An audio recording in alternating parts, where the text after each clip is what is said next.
Encore une fois, le problème de l'objet brillant. Moins 7R, je suis parti de la stratégie, je suis parti sur une autre stratégie. Psychologiquement, j'ai pas tenu. Honnêtement, c'est qu'une question de discipline en fait. Que ce soit tous les profils, c'est la discipline. Qui veut se lancer dans le trading, dans tous les cas, il faut que tu développes la compétence d'être discipliné. Enfin, c'est tout, ça s'arrête là. Moi, je travaillais, j'ai arrêté de travailler. Là, j'ai changé de stratégie parce que je me suis dit, bah, en fait, j'ai du temps devant moi. Donc, je peux me mettre, entre guillemets, sur du day. Et la pire erreur à faire, quoi. Après, je suis reparti travailler. J'ai littéralement pété les plombs.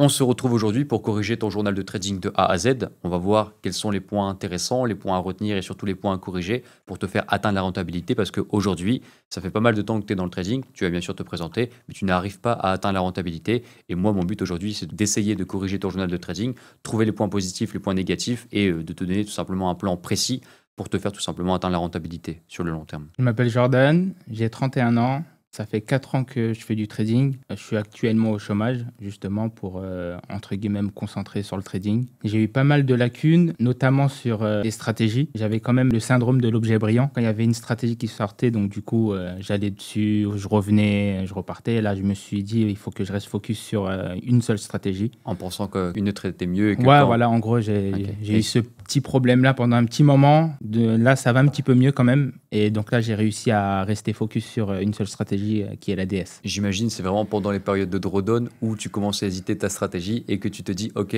la stratégie que je suis en train de travailler, elle n'apporte pas de résultats. Tu vois quelqu'un pratiquer une stratégie, tu dis il y a des résultats, donc tu te dis est-ce que cette stratégie n'est pas meilleure? C'est ça. En gros, c'est quand on reçoit plusieurs stop loss d'affilée, là psychologiquement ça commence à être dur et à douter. Là, on essaye d'aller voir à droite à gauche alors que c'est la pire erreur à faire, quoi. Est-ce que j'ai choisi la bonne stratégie? Est-ce que lui, il n'y a pas une meilleure stratégie que moi? Et tu tombes dans ce cercle vicieux. Et au bout d'un moment, il faut vraiment rester focus parce que sinon, tu n'avances pas. Surtout sur ce qu'on va voir sur ton journal de trading, parce que quand tu traques des données, quand tu récoltes des données via un journal de trading, plus tu vas rester longtemps sur une stratégie, plus en soi tu auras de données pour pouvoir l'optimiser et comprendre comment fonctionne ton trading, qu'est-ce qui va pas, qu'est-ce qui va bien, et pouvoir optimiser ce qui va bien et enlever surtout ce qui va pas. Donc le problème aussi du syndrome de l'objet brillant, qui était vraiment du coup ta plus grosse erreur en trading, qui fait que si tu changes de stratégie à chaque fois, en soi, tu dois refaire un journal de trading à chaque fois et tu reprends la récolte de données à zéro. Et ce qui fait que tu n'avances pas tout simplement dans la récolte de données. Donc là, on va voir sur ton journal de trading après, mais tu as environ 1 an et demi de données récoltées. Donc bien sûr, il y a différents types de données, c'est-à-dire qu'au début, tes données étaient un peu moins qualitatives parce que simplement, tu maîtrisais moins la stratégie. Et on verra aussi les derniers trades qui sont beaucoup plus qualitatifs parce que la stratégie est dorénavant plus respectée et qu'il y a beaucoup moins d'erreurs simplement de respect de stratégie. Ok? D'accord. On se retrouve donc sur ton journal de trading, donc avec pas mal de données. Mais avant de commencer, je voulais faire un petit disclaimer.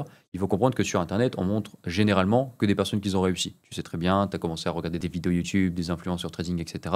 Généralement, quand quelqu'un invite quelqu'un, c'est forcément quelqu'un qui a réussi pour promouvoir quelque chose, un produit, un service, etc. Le problème, c'est que la majorité, ce n'est pas ces personnes-là. En trading, il n'y a qu'une minorité qui gagne de l'argent et une majorité qui soit stagne, soit son break-even, soit gagne que très peu d'argent. Et du coup, on est un peu sur ton profil où là, tu es à break-even, on va dire, depuis le début. Donc, si on prend les 2 années cumulées, tu es un peu plus dans le positif, mais c'est pas assez pour pouvoir dire que tu es un trader rentable qui bat le S&P 500. Et comme j'explique généralement, tu sais que mais un trader qui est performant, c'est un trader qui bat les performances du S&P 500. Puisque sinon, c'est pas intéressant et autant faire de l'investissement passif plutôt que du trading actif. Ok. Et aussi, ça va être intéressant parce que on va pouvoir débloquer pas mal de choses que certaines personnes se posent qui sont dans ta situation. Alors, bien sûr, comme vous savez, il n'y aura pas de triche. Pourquoi? Parce qu'on a connecté Pro Trading Data directement en automatique. C'est quoi? C'est MetaTrader 5 ou MetaTrader 4 que tu as? MetaTrader 5. Ça réplique directement tous ces trades directement sur le journal et même des fois s'il y a des erreurs, des fautes ou si tu as clôturé un trade sans faire exprès ou alors quelque chose comme ça. Et au moins, c'est vraiment le plus naturel possible. Et les datas qu'on voit actuellement à l'écran, c'est vraiment les vraies datas. C'est ça. C'est vraiment tout ce qui s'est passé sur le compte depuis le début. Et on le fera voir dans les trades, mais il y a des trades où tu étais en positif et le trade, sans faire exprès, en voulant déplacer ton stop loss, tu l'expliqueras bien sûr.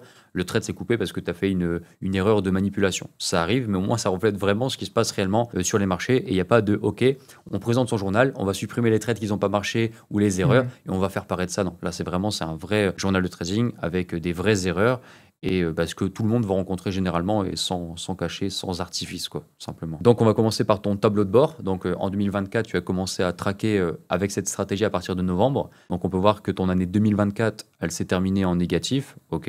Donc on t'a fait mois perdant novembre, mois perdant décembre, Donc ça fait un total de -3 de ratio, donc -3,4 de ratio risque-récompense pour -4,17%. Donc c'était un mois, c'était des débuts aussi parce qu'on le verra, on va regarder quelques graphiques de novembre et de décembre, mais on va regarder quelques graphiques, on va regarder pas mal de graphiques pour voir l'évolution que tu as fait. Parce que c'est bien aussi de souligner l'évolution et pas dire simplement tu as eu une erreur ou alors ça c'est bien. Il y a une certaine évolution entre novembre et décembre et aujourd'hui en septembre 2025 qui est assez grande, quoi. Et d'ailleurs, est-ce que tu peux m'expliquer, selon toi, qu'est-ce qui t'a fait te permettre d'évoluer entre novembre 2024, donc bien sûr les gens verront tout au long l'évolution sur tes graphiques, et maintenant aujourd'hui septembre 2025, sur le choix, sur comment tu vas tracer tes zones psychologiques, enfin un peu tout, tu vois, sur le... Déjà, la discipline. Voilà, de toujours regarder tes graphiques, de toujours retracer sans jamais te dire ah ça n'a pas marché. Tu fais tes analyses quand, toi? Le samedi et dimanche. Soit le samedi, soit le dimanche, ça dépend. Ok. Tu refais une analyse ou pas le mercredi pour check? Oui. Ok. Pour regarder s'il y a des opportunités d'autres ou si Ok, ouais. j'ai des trucs à toucher ou autres à déplacer. Une nouvelle zone de prix qui c'est s'est ça, créée. c'est ça. Ok, ouais. Gestion, ok, top. Ensuite, du coup, les métriques actuellement, sur 2025, tu as gagné 10 de ratio risque-récompense, ok, très intéressant, mais ce n'est pas encore suffisant pour une année pour conclure que ça soit intéressant. On peut voir ici l'évolution de ton capital, donc on peut voir que ça c'était vraiment la période 2024 où c'est rouge, après on part sur le début 2024, tu as eu 3 de ratio, 5 de ratio, mars, tu m'expliques pourquoi il n'y a pas de trade? Parce qu'elle n'est pas profitable, la stratégie, tout simplement. Ok, ça c'est quelque chose que vous devez comprendre. Donc toi, tu commences à avoir l'expérience, tu as 4 ans de trading, ça fait 1 an et demi que tu es sur cette stratégie en focus avec un bon journal de trading, et tu sais que tout simplement quand une stratégie n'est pas rentable sur un mois précis, ça sert à rien tout simplement de... Et qu'est-ce que tu as fait du coup en mars? C'était en mode stand-by? Ouais, j'ai rien fait du tout. Ok, bah tant mieux. Voilà, c'est exactement ce que je devais faire. Et je pense que vraiment pour les traders débutants qui cherchent vraiment à faire du trading, tu vois, full time, le mieux c'est soit de programmer ses vacances pendant qu'une stratégie n'est pas rentable. Tu vois, tu connais pas mal de stratégies dans le programme en général ou même sur YouTube. C'est qu'il y a beaucoup de stratégies qu'on propose, OPR, etc., qui ne sont pas utilisables sur certains mois, sur certains actifs. Donc tu sais que généralement tu peux programmer, surtout sur l'ADS, tu sais que mars tu ne traites pas. Et voilà. Et en plus de ça, bah, les gens qui ont tradé en mars, ils n'ont pas eu de profitabilité. Donc c'est juste du temps de perdu. Ça sert à rien de vouloir changer la roue. Donc tu prends soit tu bosses un truc à côté, un business à côté, soit tu prends des vacances, mais tu restes loin de tes graphiques et ça sert à rien d'essayer de prendre quelque chose qui ne fonctionne pas et que ça a été testé dans le passé. Donc très bien, vraiment discipliné sur ça. L'évolution de ton capital, ok. Le plus gros mois négatif que tu as eu, c'était en mai. C'est ça. Ah, c'est dommage parce que vraiment, tu as fait février, avril, ça s'est super bien passé. En mai, tu arrives et le mai, ça a un peu balayé tout ce que tu as fait en avril. Bon, c'est un peu le jeu du trading aussi également, hein. Et on peut voir que ici, sur ton calendrier, tu as des pertes, tu as des gains, on va bien sûr éplucher ça. Du coup, première opportunité, Hot CHF, hein, qui était un achat avec une ouverture le 30 décembre 2024 et une fermeture du coup le 31 décembre 2024. Donc on est sur la temporalité 30 minutes. On a bien une première structure avec des hauts de plus en plus bas, des bas de plus en plus bas. On a bien une deuxième structure qui était intéressante. On a une consolidation. La moyenne mobile 100, elle évolue dans la deuxième structure. Et par contre, il y a une erreur ici sur ce graphique que je vais expliquer que maintenant, je pense que tu ne fais plus. Mais c'est aussi pour montrer la chronologie et que les gens qui débutent la DS, ils se disent « Ah, moi, je fais encore cette erreur, je la ferai plus ». C'est vraiment, ici, on a une cassure du marché le 30, le 31, enfin ici, là, à la cassure de la zone de prix. Le marché casse, réintègre par le bas et reclôture au-dessus. Et toi, tu vas prendre la position ici. Le problème, c'est que quand ce scénario arrive, tu dois te dire que, ok, là, le marché avait réagi à cette zone une fois, deux fois, trois fois, quatre fois, cinq fois. Enfin, cette zone a vraiment été travaillée par le marché. Cependant, si le marché casse ta zone, la réintègre et repasse au-dessus, en fait, le marché te montre simplement qu'il s'en sert pas, qu'il n'y a pas d'utilité et qu'il la respecte pas. Ça, c'est le plus important. Le marché ne la respecte pas. Si le marché ne respecte pas ta zone de prix, alors qui est vraiment la zone la plus importante en double structure, hein, la zone de prix pour prendre position, c'est la plus importante. Si le marché ne respecte pas la zone de prix, on ne doit pas prendre la position. C'est vraiment, ça invalide l'opportunité. Donc là, toi, tu prends l'opportunité, tu as pris l'opportunité bien avant, en 2024, tu prends la position, tu mets ton stop loss en dessous du point bas, en dessous de la moyenne mobile, en dessous de la zone de prix, et le marché ensuite directement touche ton stop loss avant de repartir. Donc nous, on s'en fiche. Comme j'explique souvent, le stop loss, on le met en dessous du point bas, donc en soi, tu as bien placé ton stop loss. Le problème ici, c'est que comme le marché n'a pas respecté ta zone de prix, et on peut le voir ensuite, hein, regarde, va sur le graphique après la clôture de position, le marché évolue, range un peu, et recasse ta zone de prix, et la repasse encore vers le bas et recontinue. Tu vois. Même après, on a vu que le marché ne la respectait pas. Donc, la première erreur qu'on voit ici, celle-ci, tu l'as corrigée, non? Tu l'as fait plus, celle-ci? Non, je la fais plus, celle-là. Tu la fais plus, mais c'est vraiment ne jamais prendre une position de trading sur la double structure si le marché casse, réintègre et recasse. Parce que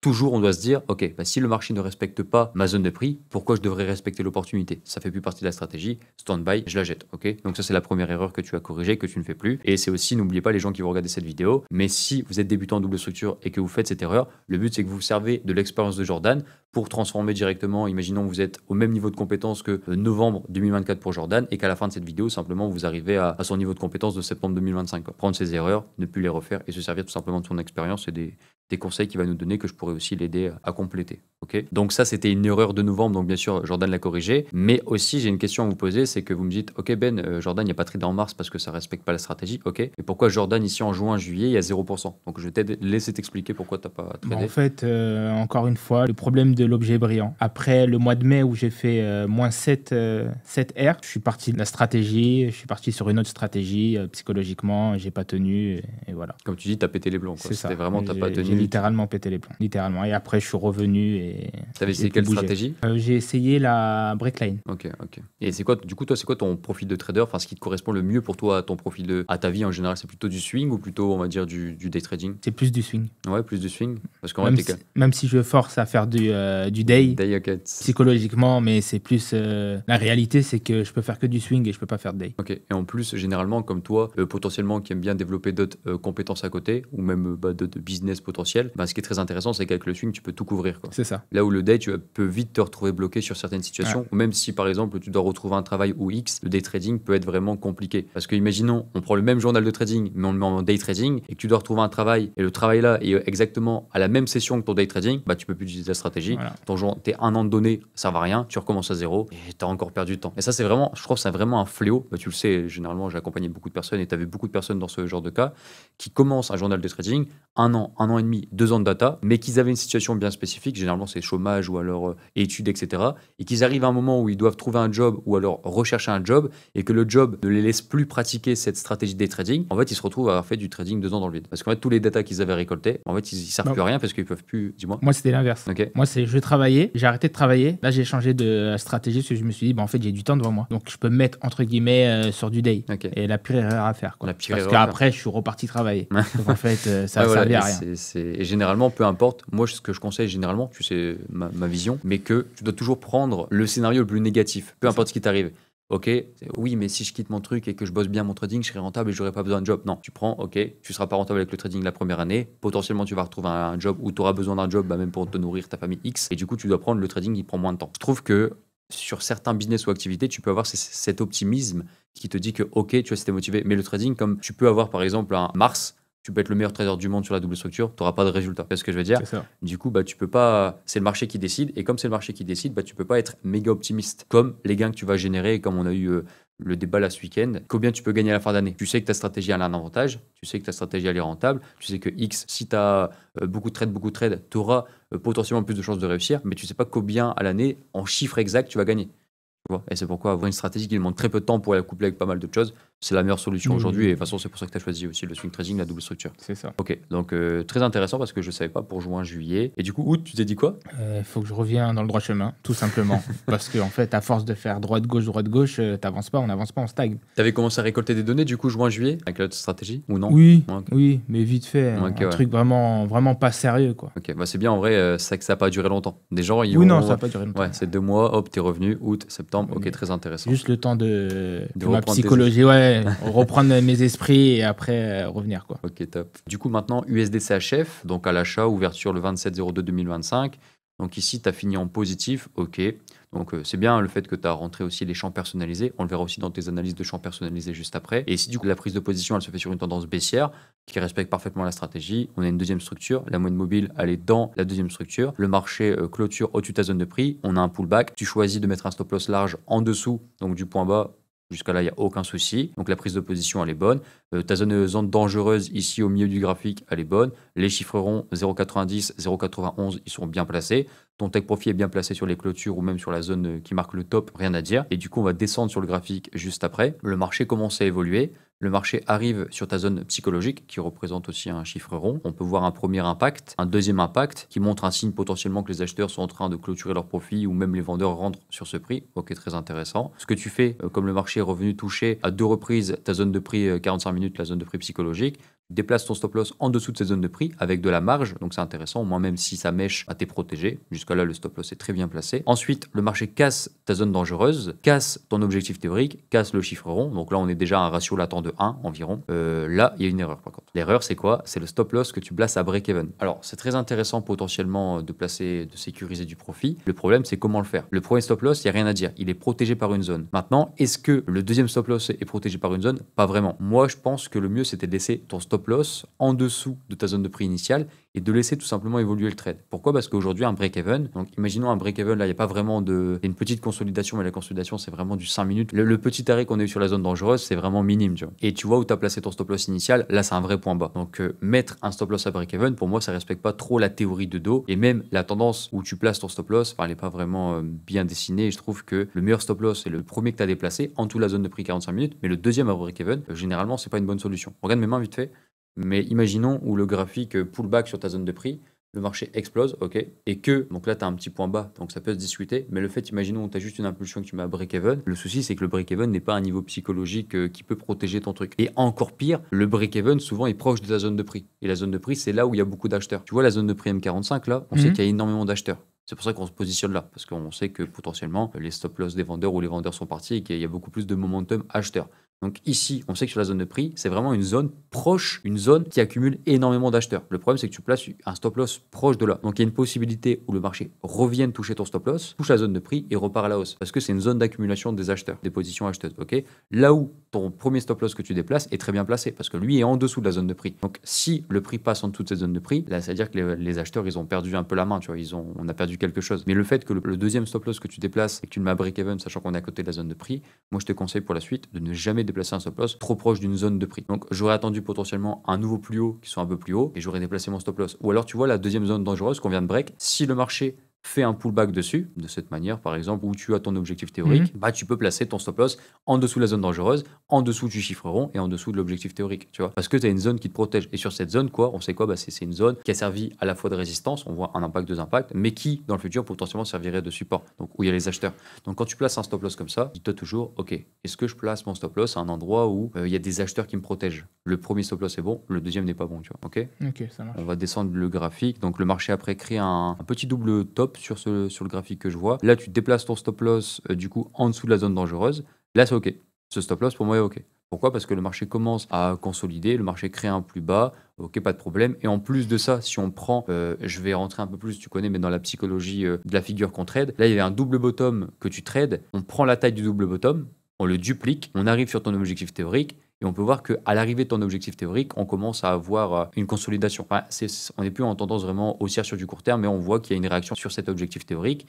Et ce qui fait que, ok, premier signe, donc réaction objectif théorique, on sait que la zone dangereuse a servi comme résistance précédemment. On a un chiffre rond. Donc là, tu places ton stop loss en dessous d'une zone dangereuse qui pourrait servir de zone pour les acheteurs, en dessous du chiffre rond, en dessous de l'objectif théorique et en dessous du point bas qui a formé le double top qui est en train de se créer. Donc là, c'est très intéressant sur ton stop loss, c'est bien placé. Mais celui d'avant, non. Donc le premier est bon, le troisième est bon, mais pas le deuxième. Voilà, c'était l'erreur. Et ensuite, le marché se retourne, le marché touche le stop loss que tu as placé en dessous de la zone dangereuse et ensuite le marché explose à la baisse. Donc niveau management, il n'y a rien à dire parce que dans tous les cas, quelqu'un qui maîtrise la stratégie à 100% serait sorti au même moment que toi. Cependant, on prend le scénario où le marché buté à multiples reprises, par exemple, on revient sur le graphique du haut où le deuxième stop loss que tu places, imagine là le marché revient toucher ta zone de prix et repart à la hausse, est-ce que ça serait un peu une erreur, tu vois, parce que en vrai, il n'y a pas vraiment de zone qui protégeait, ok? Donc là pour moi ton management était parfait, hormis le deuxième stop loss qui pour moi simplement, je vous invite tout simplement à ne jamais mettre de stop loss sur un break-even, quoi, hormis sur des stratégies qui le demandent ou qui a été testées par rapport à ça. Et style stratégie automatique, on te dit ok,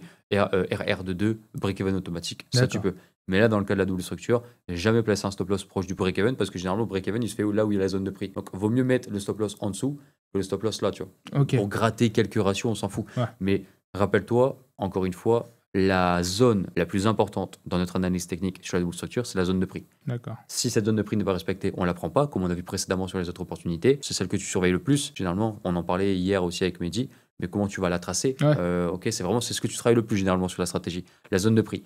Mais du coup, autant s'en servir, tu vois, pour laisser un stop loss en dessous. Donc ton premier est bon, le deuxième n'est pas bon, le troisième est bon, parce qu'une zone dangereuse se transforme aussi en zone psychologique. Et du coup, voilà. Tu as quelque chose à dire sur cette opportunité ou Non, t'as Ok, parfait. vraiment tout dit. Et aussi, si je devrais donner, on va dire, une dernière chose ou un petit conseil tout simplement pour ce graphique de l'USD-CHF, c'est que quand tu vas trader ce genre de figure qui est très minime, le double bottom, la deuxième structure, elle est très minime, mais comme la moyenne mobile fait respecter la stratégie, on prend la position. Mais par exemple, si tu hésites entre deux opportunités, imaginons, et que tu as une énorme figure de retournement et tu as la présence de ce double bottom, on va plutôt choisir l'énorme figure de retournement. Pourquoi? Parce que tu vois, le petit double bottom, c'est pourquoi aussi, tu vois, regarde, on peut le voir, mais les gens ils vont se dire, oui, mais Ben, double bottom, le petit double bottom ici, il est petit, ce qui fait que son objectif théorique sera forcément court. Et en fait, ça, c'est une astuce que tu sais, mais plus ton objectif théorique est loin de ta prise de position, plus en soi, le marché montre un signal de retournement puissant. Regarde là, le double bottom, il est petit. Donc en soi, indirectement, ça montre un retournement petit. Si le double bottom aurait 3 fois cette amplitude, bah ça annoncerait, déjà l'objectif théorique serait beaucoup plus haut et en plus, bah ça annoncerait potentiellement un retournement plus puissant parce que la figure, elle serait beaucoup plus puissante. Et du coup, ça c'est intéressant à voir parce que dans tous les cas, tu as gagné du profit. Il n'y a pas de problème. Mais quelqu'un qui voudrait favoriser ou qui dans son plan de trading doit choisir par exemple au niveau corrélation, peu importe, tu vois les gens qui trient les opportunités, bah, ça peut être intéressant de choisir une opportunité qui a une figure de retournement plus grosse ou plus importante qu'une petite. Ok, mais dans le cas où la personne elle est dans la récolte de données, elle veut suivre le backtest à 100% et prendre toutes les opportunités, il n'y a pas de problème. Mais celui qui, tu vois, qui a mis dans son plan des trucs de corrélation ou X choses, bah, ça peut être intéressant. Parce que oui, tu vois que la figure, elle est petite. Ce qui est bien à voir, c'est qu'à l'atteinte de son objectif théorique, quelques temps après, elle s'est retournée directement. Donc on peut se dire quoi? Les personnes qui se sont positionnées, qui ont tradé, qui ont exécuté des positions proches du double bottom, qui voulaient trader cette figure de double bottom, en soi, il y a une majorité qui a clôturé et le marché s'est quasiment retourné, a explosé à la baisse directement après l'atteinte de son objectif théorique. Tu vois. Donc c'est intéressant de savoir ça. Et donc à l'inverse, si on met une opportunité où le double bottom serait plus grand, si le retournement du coup, bah, il aurait été plus haut, vu que l'objectif était plus grand, et que tu aurais fait le même management, tu serais forcément sorti avec plus de profit parce que l'objectif théorique était largement plus haut. C'est ce que je veux dire. Donc c'est pour ça qu'aussi favoriser une figure plus grande quand tu choisis, c'est beaucoup plus intéressant. Maintenant, on se retrouve sur Odd NZD. Donc cette fois-ci, c'est un très bon profit, un ratio de 3, donc $240 générés. Et ici, on va plus expliquer comment tu aurais pu esquiver un stop loss parce que c'est un take profit, mais on va voir comment déplacer un stop loss à break-even aurait pu gâcher cette opportunité qui est simplement incroyable et qui a fait un 3 de ratio. Donc tendance baissière, prise de position au-dessus de la zone de prix, pas de problème. Encore une fois, le premier stop loss est bien placé. Pourquoi? Parce qu'on a un point bas qui se crée. Donc on a un point bas plus haut que les précédents. Tu places ton stop loss en dessous de la zone de prix H1. Donc jusqu'à là, même si le marché revient sur la zone de prix, on sait que c'est une zone intéressante pour les acheteurs. Très bien. Cependant, sur le deuxième graphique, là tu places ton stop loss sur le break-even et sur le break-even qui lui est très proche de la zone de prix. Ce qui fait qu'encore une fois, tu places un stop loss à un endroit où peut-être tes alliés, tes meilleurs alliés, les acheteurs, t'auraient aidé. C'est un peu la même erreur que tout à l'heure. À l'inverse, ici, tu es sorti avec un ratio de 3 et le souci, c'est que si le marché se serait retourné et venu toucher ta zone de prix pour ensuite repartir, bah, tu aurais simplement gaspillé un ratio de 3 juste parce que tu as placé un stop loss à break-even alors que autant se servir de la zone la plus importante et laisser le stop loss initial qui lui est en dessous de la zone de prix. Parce que même si ça se retourne, dans tous les cas, tu sors pas avec -1, là tu sors avec -0,5 sur le premier stop loss, le deuxième stop loss serait sortir à break-even, mais au moins laisser le marché et laisser les acheteurs venir se renforcer sur la zone de prix. Donc moi c'est la seule erreur, mais sinon c'est un très bon trade. Et j'aurais pas été satisfait si le marché aurait touché ton break-even et serait reparti directement en take profit. Donc voilà, c'est juste la même erreur que tout à l'heure, mais c'était pour te l'expliquer cette fois-ci avec un take profit et que ça peut aussi gâcher des take profit, tu vois. Ok, alors maintenant GBP à UD, donc livre sterling face au dollar australien, on est en 2 heures. Et avant de commencer donc sur la partie graphique, je voulais parler de quelque chose. Le fait d'automatiser un journal de trading et de prendre directement les datas directement de son MetaTrader 4 ou MetaTrader 5, en fait, vous donne tout simplement la réalité des performances que vous allez avoir. Pourquoi? Parce que ici, on peut le voir, on a le swap à moins de $16. Et on a le frais et les commissions. Ce qui fait que tu vois, si par exemple tu fais de la récolte de données manuelle et de la récolte de données automatique comme tu le fais, ben, d'un côté, il y a quelqu'un qui aura des stats biaisées parce que c'est pas vraiment ce qu'il a gagné avec les frais, etc. Toi, au moins, tu cumules aussi les swaps et tu cumules aussi les frais et les commissions. Et ce qui fait que simplement, ben, c'est vraiment la réalité de la récolte de données réelle. Tu vois. C'est vraiment la stat brute et c'est ça qui est vraiment intéressant. C'est pour ça que je t'ai choisi aussi. C'est que tu es quelqu'un de transparent et que ton cas est inspirant pour aider les gens à réussir. Donc ici, tendance baissière. Ensuite, consolidation, le marché casse, pullback sur la zone de prix. Jusqu'à là, rien à dire, aucun défaut sur cette opportunité. Tu as tracé tes chiffres ronds, chiffres institutionnels qui peut être intéressant à suivre. Objectif théorique en dupliquant la taille de la consolidation, zone dangereuse, etc. Le marché commence à consolider sur ta zone de prix. Donc là, on a l'info de quoi? On a l'info que, ok, le marché te présente maintenant un point bas plus bas que le précédent. Tu l'avais déjà parce que tu as pris un pullback. Mais l'erreur que tu mets ici, pour moi, même si c'est un profit qu'on verra très intéressant, c'est que tu places ton stop loss sur les mèches. Et dis-toi que les mèches ici sur ta zone de prix, tu regardes le premier stop loss que tu déplaces. Tu le rapproches de ta zone de prix. Le stop loss que tu places ici, tu le places sur des mèches. Ces mêmes mèches sont un corps de bougie sur une temporalité plus basse. C'est-à-dire quoi? C'est-à-dire que le marché est déjà venu sur ce prix et pourquoi pas, il ne pourrait pas revenir en fait. Tu vois. Et du coup, là pour moi, c'est laisser ton stop loss initial et il n'y avait aucun souci sur ça. Je sais que potentiellement, les gens ils vont dire oui, mais pourquoi il fait ça? En fait, généralement, si tu es dans une phase de drawdown et que tu enchaînes du drawdown et que tu arrives sur une opportunité et que tu vois qu'elle part dans le bon sens, des fois, tu as tendance à vouloir sécuriser un peu trop vite, même si ça serait que 0,1, 0,2, 0,3 de ratio, juste que sur plusieurs opportunités, ça te fasse pas perdre beaucoup. Donc ça, c'est un plus un stop loss comme ça, non? Tu voulais un peu sécuriser de cette manière-là. Mais là, dans le cas où tu dis-toi toujours, s'il y a des mèches, c'est que le marché est déjà venu là. Si le marché est déjà venu là, qu'est-ce qui veut dire? Le marché peut revenir là, comme un support, comme une résistance. Là, s'il y a deux mèches au même endroit, c'est forcément qu'il y a des acheteurs qui sont positionnés ici. Donc, n'oublie pas la théorie des zones de prix qui dit que les zones de prix, nous, on ne sait pas exactement c'est quel prix. On sait que c'est une zone de prix intéressante. On sait que sur cette zone de prix, environ entre ce prix-là et ce prix-là, il y a massivement des acheteurs qui achètent sur ce prix-là. Mais on ne sait jamais exactement à quel prix fixe ça s'arrête, que ce soit sur la hauteur ou sur le bas de la zone, quoi. Donc là, actuellement, tu dois laisser ton stop loss initial et tu ne dois pas mettre ce stop loss là. Ok. Ensuite, le marché part, pas de problème. Là, contrairement à tout à l'heure, c'est pas une erreur. Pourquoi? Parce que le deuxième stop loss que tu déplaces, on pourrait dire oui, mais Ben, il a aussi mis à break-even. Ok, il a mis son stop loss à break-even, mais il est protégé par une zone. On voit la zone, elle a servi 2 fois de résistance, 2 fois de support. On est sur une nouvelle zone psychologique. C'est une zone où il y a une force résistance, donc vendeuse, et une force acheteuse via le support. Donc là, il déplace son stop loss en dessous. Très intéressant. Potentiellement, la seule chose que je pourrais dire, c'est que tu as peut-être un peu trop collé ton stop loss parce qu'en voulant le mettre à break-even, tu as un peu trop collé ta zone. Comme il n'y a pas de mèche, ça va, mais s'il y aurait eu des mèches, ça aurait été potentiellement compliqué ici, tu vois. Donc le stop loss, j'aurais mis un petit peu plus bas, mais c'est ok. Ensuite, le marché casse la zone dangereuse, le marché évolue. On arrive sur la zone dangereuse des 2,088 500. Le marché touche une fois, 2 fois, 3 fois la zone dangereuse. Donc petit signal de retournement, mais il n'y a trop rien à faire parce qu'il n'y a pas de data. Le marché commence à créer une zone, tu la schématises directement. La zone, elle est proche de l'objectif théorique, ok, c'est bon à savoir. Donc là, on a une consolidation. Tu places ton stop loss en dessous de la consolidation. Ce qui est bien ici, c'est que si on tire ton objectif théorique, ton SL est aussi en dessous de l'objectif théorique. Donc on ne se dit pas qu'il n'y a qu'une zone. On est en dessous de l'objectif théorique, on est en dessous du chiffre rond des 2,08, on est en dessous de la zone que tu as tracée la consolidation. Et aussi, on peut voir que le marché a cassé donc son support oblique. Tu vois, là, on a un support oblique que tu as créé, tu ne l'as pas prolongé, mais il y avait un impact, 2 impacts, 3 impacts, 4 impacts. Et si on le prolonge, on voit que la consolidation a cassé cette ligne de tendance. Donc c'est ok, là, il y a déjà un signal, tu vois, il y a déjà un signal. Si le marché touche ton stop loss, on aura cassé donc la ligne de tendance, le support du range, le chiffre rond, l'objectif théorique. Donc là, c'est un bon endroit où tu as placé ton stop loss, donc ça, c'est top. Le marché ensuite explose à la hausse. C'est intéressant. Mais la chose que j'ai envie de dire sur cette opportunité, hormis le stop loss, l'erreur que je t'ai dit au début, par rapport aux mèches, à la fin, on peut voir que l'objectif est très bien placé parce qu'au moment où tu touches ton objectif, le marché ensuite se renverse directement à la baisse. Donc ton objectif est très bien calculé, ton objectif est très bien placé et on sait que les gens généralement vendent sur des points hauts et achètent sur des points bas. Et en plus, même si tu n'aurais pas placé ton take profit, on aurait une indication parce qu'on a l'apparition ici d'un double top, donc sur le take profit, le marché se retourne. Donc même si tu vois, imaginons que tu n'avais pas placé de take profit, tu voulais continuer à suivre le trade, etc., tu avais le double top sur le take profit et tu as une indication sur cette zone qui montre que ok, il y a une prise de profit, c'est en train de se retourner, le marché s'écroule. Du coup, la suite, KJPY, un achat, donc c'était le 29/08/2025 qui était très très récent. On est donc sur une structure détachée, double structure toujours.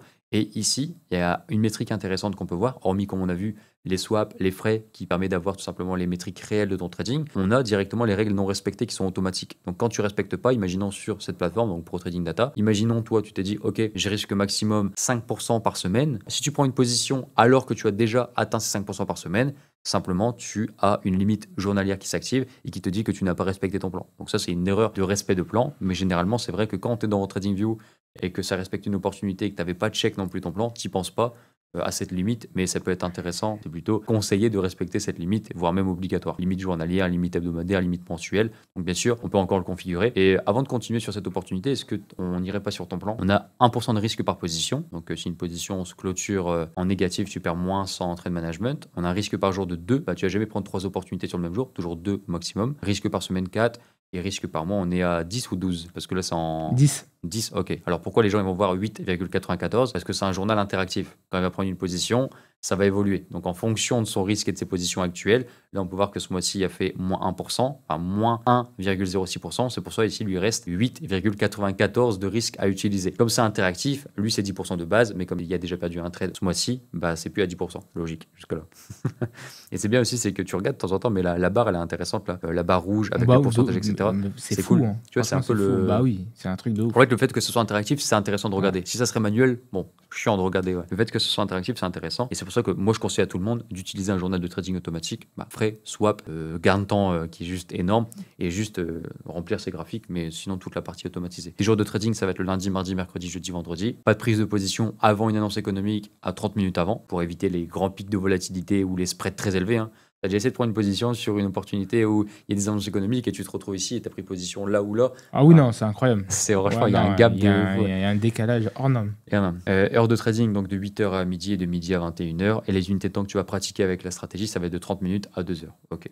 Donc pas en dessous parce que sinon ça respecte pas la stratégie. Ici, encore une fois, ce qui est intéressant, c'est que ça a traqué directement tes erreurs. Donc bien sûr, 4 annonces économiques, donc il a pris position en ne pas respectant donc pas de prise de position avant annonce économique. Donc bien sûr, il fait plus cette erreur-là parce qu'encore une fois, son journal commence en 2024 où il fait pas mal d'erreurs et aujourd'hui il les a corrigées. C'est juste encore une fois que quand vous avez ce genre de métrique, 4 annonces économiques, si tu continues à le faire alors que tu vois que c'est ton erreur la plus grossière, la plus marquante sur ton journal de trading, c'est que tu veux pas évoluer. C'est simplement ça, tu vois. Et c'est ça que c'est bien d'avoir aussi les datas, de savoir de ce que tu fais de mal pour ne plus le refaire. Si par exemple tu ouvres ton journal et que tu vois que 98 fois tu n'as pas respecté une session de trading, bon, Il y a un au problème. bout d'un moment tu cherches quelque chose. 98 fois, il y a un réel souci. Donc tu vois par exemple, une erreur, c'est pas grave. Limite mensuelle, une session de trading, c'est pas grave, même 2. Mais quand ça passe les 5, 6, 7, 10, bon là, c'est une erreur que tu dois corriger absolument parce que c'est vraiment une erreur de ton trading et de ton journal. Du coup, on revient sur KJPY qui est vraiment intéressant. Et KJPY, pourquoi elle est intéressante? Parce qu'on parlait tout à l'heure d'identifier une structure et placer son stop loss que tu as voulu faire là, sur l'opportunité précédente. Et du coup, là, sur la prise de position, il n'y a aucun souci. Prise de position, stop loss bien placé. Ici, le marché se sert de ta zone de prix une nouvelle fois comme support, explose à la hausse. Légitimement, tu déplaces ton stop loss en dessous de la zone de prix. Ça respecte parfaitement la stratégie. Le marché commence à créer un premier top. Donc, tu le schématises avec une barre noire qui marque donc le second bot. Maintenant, est-ce que tout simplement stop loss est bien placé? Moi, personnellement, soit le stop loss, tu places en dessous de la barre noire, soit tu laisses celui d'en bas. Mais tu as encore une fois le break-even, n'oublie pas, tu l'oublies. Ok? Cependant, ce que tu vas faire de bien après sur cette opportunité, c'est que tu vas déplacer ton stop loss en dessous de la barre noire parce que tu vois l'apparition simplement d'un double top. Et pas un n'importe quel double top, c'est un double top qui a vraiment assez de hauteur. Donc n'oubliez pas, plus la figure est grande en termes de taille, plus son objectif théorique forcément sera grand. Et là, si on duplique la taille du double top, on arrive directement sur ton stop loss. C'est un danger public aujourd'hui, cette figure à l'apparition de ton graphique pendant son évolution. Tu as fait la bonne chose, tu as déplacé ton stop loss en dessous de cette figure et le marché touche cette figure. Et très probablement, le marché peut directement toucher ton stop loss.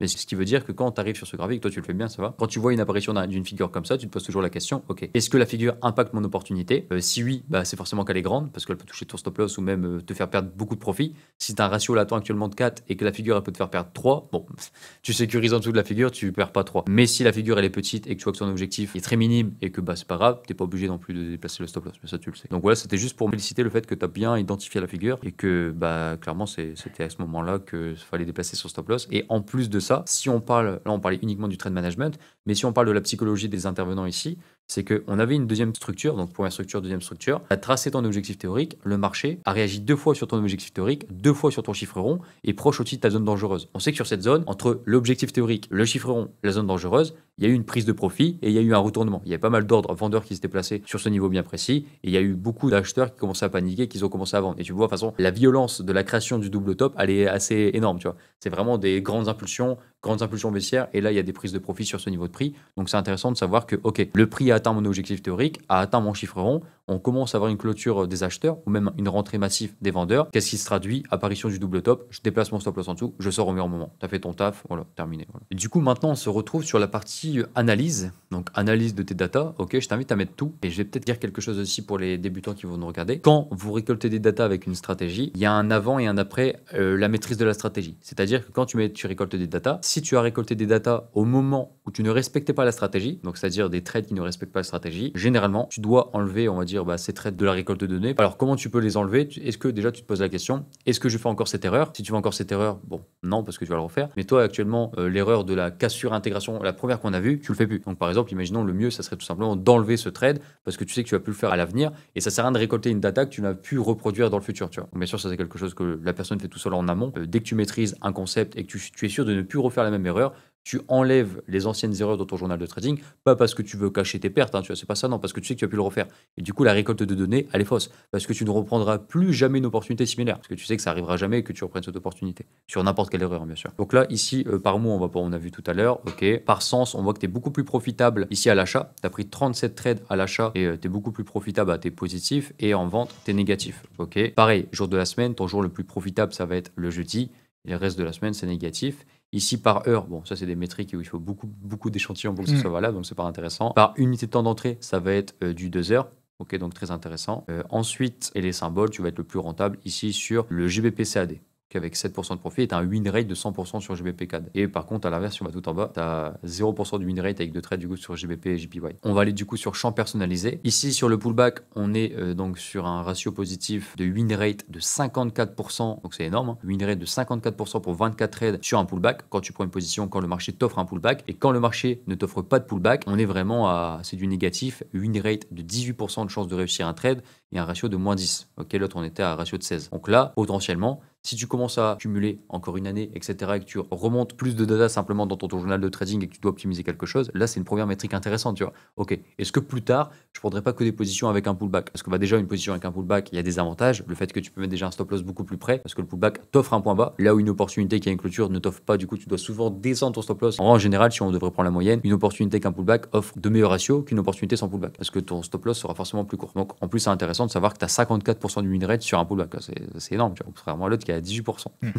C'est le jour et la nuit, quoi. Ensuite, tendance baissière. Donc, encore une fois, n'oublie pas la stratégie double structure. C'est 2 façons de le faire. Soit tendance baissière, figure de consolidation, figure de retournement. Ou alors, à l'inverse, tendance haussière et figure de retournement ou consolidation. Ici, on a 13 trades en haussière, en négatif. Et ici, en baissière, on est à 8 de ratio, on est en positif. Win rate de 42. Cependant, ici, tu vois, si on devrait comparer les deux métriques, pullback et structure numéro 1, la structure numéro 1, ici, bon, ok, certes, c'est négatif la première, mais on est à break-even, quoi. Enfin, c'est pas quelque chose que tu peux supprimer en disant c'est pas bon. C'est pas parce que c'est rouge que t'enlèves. Pas assez de data, d'une, et deuxièmement, c'est pas assez catastrophique. Là où le pullback, peut-être que si on garde sur, je sais pas, 100 trades de chaque et que c'est la même chose, ouais, là, il y a quelque chose de sérieux parce qu'on est quand même à 18% de win rate et l'autre, on est à 54, tu vois. C'est vraiment puissant. Ensuite, la structure numéro 2, donc on va être vraiment pas bon sur les consolidations. Pas bon comme plutôt la tendance haussière plutôt que le pullback parce que c'est vraiment juste 36% de win rate qui est assez bon. On a un ratio plutôt break-even, 23 trades. Mais par contre, ici, sur les double bottom, comme le double bottom que tu as pris, qu'on a vu, que tu avais fait l'erreur de mettre le stop loss sur la mèche, mais tu l'as gagné, tu as 44% de win rate et tu es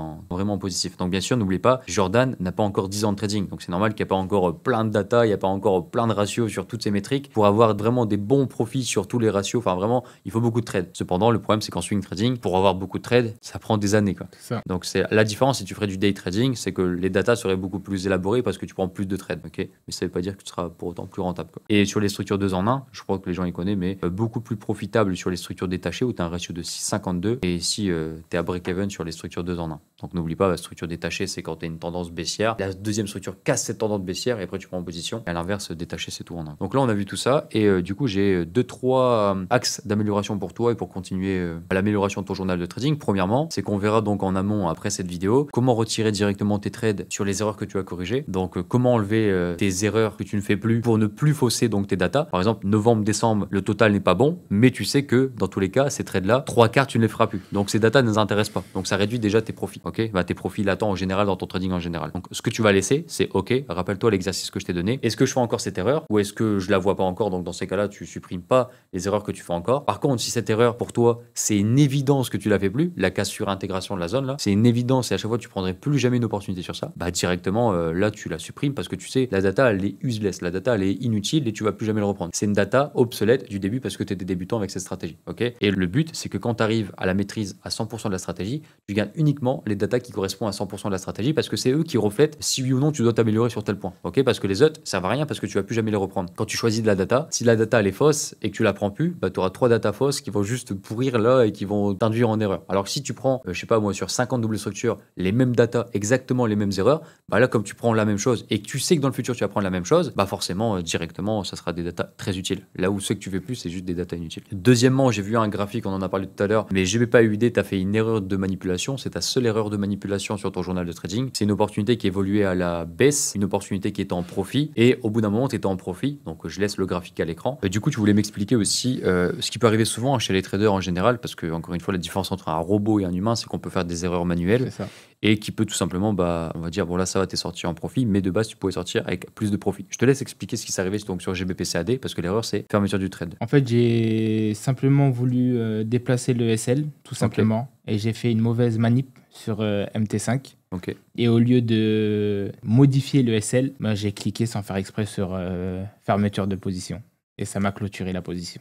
Ok. Et tu vois, c'est très intéressant. Bon, ça va, toi tu maîtrises. Mais pour les débutants, de maîtriser vraiment leur plateforme. Ouais, vraiment, vraiment. Ouais. Parce que tu peux avoir ce genre de problème, tu vois. C'est ça. Et le problème, c'est qu'imaginons ça finissait en take profit. Là, tu avais un énorme ratio de base qui devait être, je sais pas de combien, mais tu avais au moins 4-5 de ratio là, et qui aurait pu terminer tout en bas, quoi. Et ce qui fait que ça fait partie des problèmes de spread d'exécution où potentiellement tu avais une opportunité qui était validée et qui allait dans le bon sens, mais que à cause de l'erreur humaine, ou alors est-ce que ça peut être aussi tout simplement manque de temps. C'est généralement les gens qui voulaient prendre une position sur une bougie, ils la prennent à la prochaine, du coup ça crée un écart. Donc c'est tout ce qui va être gestion manuelle, oubli, etc. Ça peut être, faut vraiment être vigilant par rapport à ça parce que ça peut faire une variance énorme. Sur un trade, on s'en fout. Sur un trade, on s'en fout parce que là c'est un trade, ok c'est pas grave, on passe à la suite. Mais si je fais ça 10 fois sur 10 trades et que tous les trades ont fait TP, ça fait 22 ratios, quoi. Ah ouais, c'est ça. Tu vois ce que je veux dire? Donc clair. une fois ça va, mais le problème, faut pas le refaire, quoi. Parce que trade manuel comme ça et que le marché si TP, c'est compliqué à tenir. Surtout sur une stratégie où on n'a pas beaucoup d'opportunités.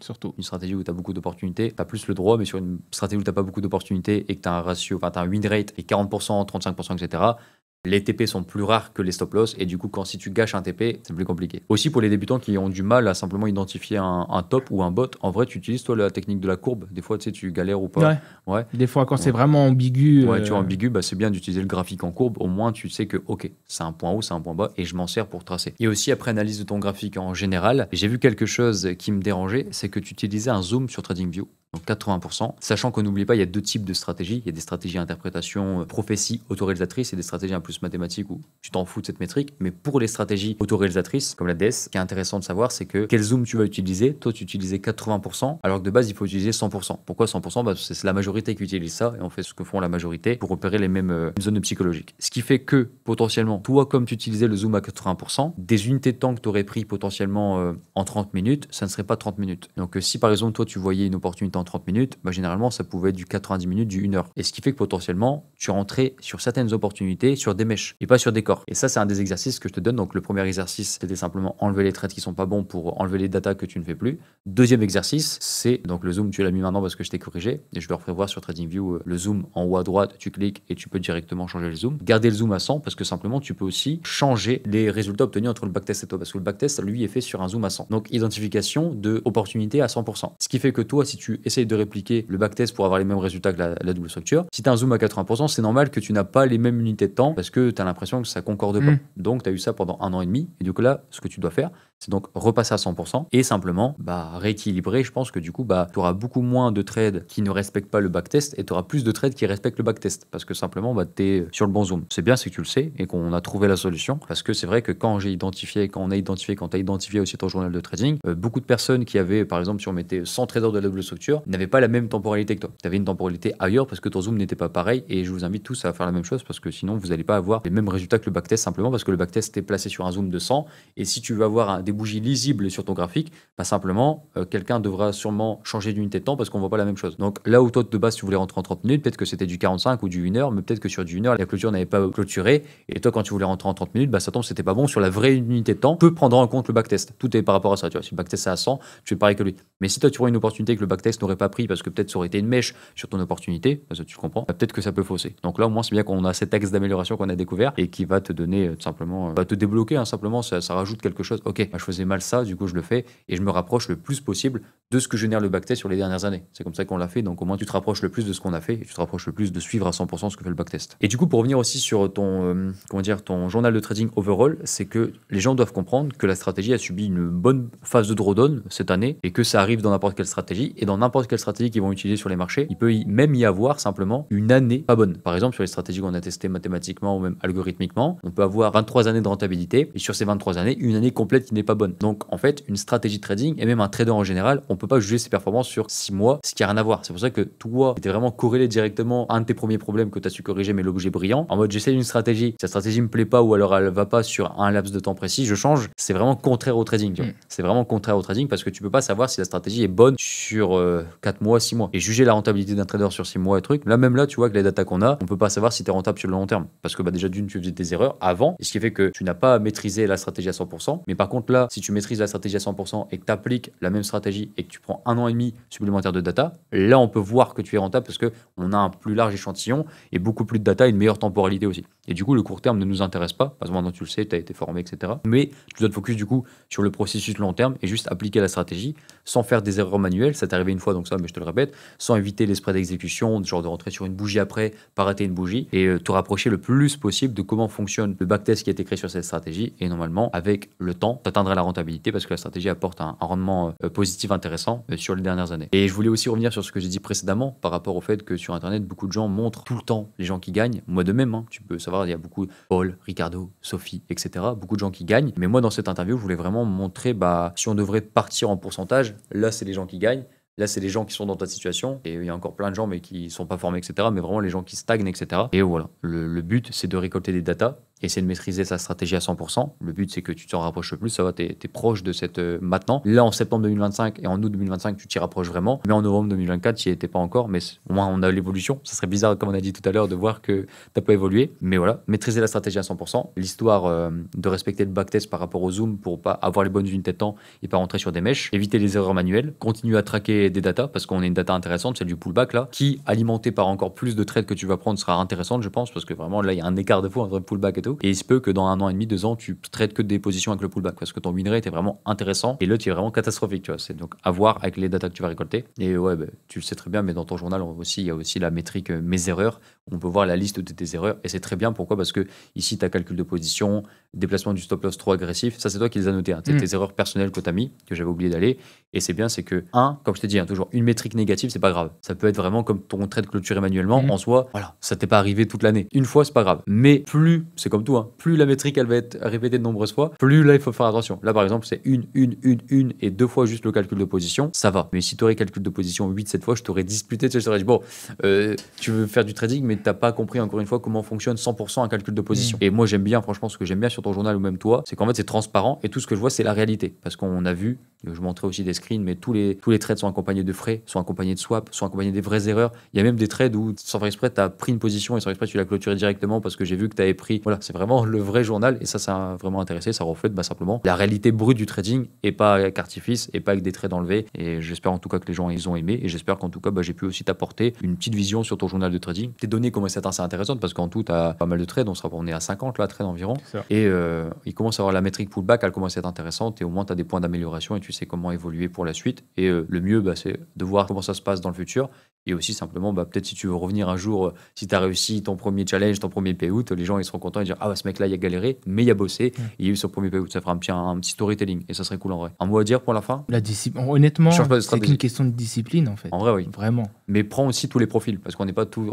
Tu sais bien, moi que ce soit tous les profils, c'est la discipline. Même qu'une personne entre guillemets qui est naturellement ou qui a appris dès petit à être discipliné, ou une autre personne qui n'a pas appris mais qui veut se lancer dans le trading, dans tous les cas, il faut que tu développes la compétence d'être discipliné. C'est la plus importante. Enfin, c'est tout, ça s'arrête là. Il y a ça et il y a le reste qui est tout en bas. Ouais, voilà. À des minimes pourcentages. Mais oui. le 95-99, c'est discipline. Il n'y a rien discipline. d'autre. Donc voilà, en tout cas, j'espère que ça t'a plu. J'espère que moi, je suis, tu sais très bien, je vais t'accompagner, je vais voir comment ça évolue et je vais voir comment ça va se passer. Le dernier truc avant que je conclue, c'est qu'on n'avait pas parlé des métriques générales, mais tu avais le max drawdown que tu as rencontré ici sur ton journal de trading, c'était 5%, 5,4. C'est-à-dire que tu as fait au maximum, grand maximum, 5 positions perdantes consécutives. Donc est-ce que quand tu étais dans cette période-là, c'est pas celle qui t'a fait du coup changer de stratégie sur la breakline là? Oui, littéralement. Ouais, okay. Et c'est intéressant. N'oublie pas ce que j'ai dit une fois, quand tu regardes la moyenne, généralement, double structure, c'est 6-7 de drawdown max. Ça. Tant que tu n'as pas franchi ce seuil, tu n'as pas besoin de paniquer. Donc ça, c'est vraiment la règle que tu dois toujours te fixer. Même si par exemple là, tu es rentable septembre, octobre, novembre, tu retrouves cette série de drawdown et que tu es à -5 encore une fois, l'herbe n'est pas plus verte ailleurs. Ouais. Donc tu restes focus sur ton truc. Ça, c'est le problème de tout le monde, ça. Ouais, clairement. Ok, top. En tout cas, j'espère que ça t'a plu. J'espère que ça a apporté aussi pas mal de valeur aux débutants qui vont regarder cette vidéo. En tout cas, merci de ta présence et je te remercie et j'espère te voir plus tard. Merci à toi.